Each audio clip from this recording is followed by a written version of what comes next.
Hey, what's up guys? Welcome to Mr. V, the architect. Today we are looking at how to create this stair using Revit 2026. First, let's change the unit.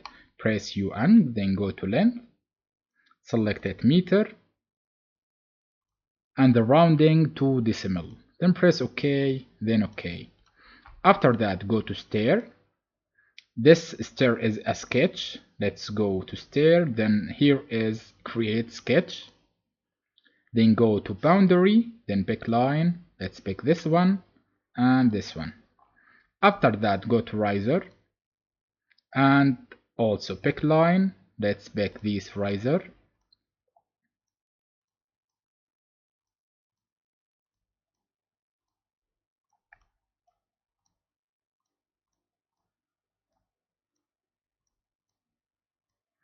Then go to stair path. Let's make it from this point to this point. Then press finish. Then finish.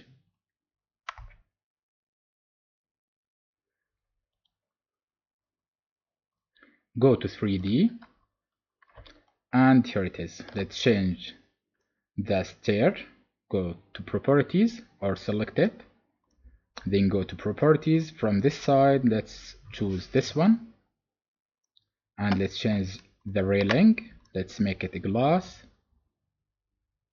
Let's go to elevation, select your stair, and let's make it a 20 step. And here it is. Go to 3D again, and it will look like this.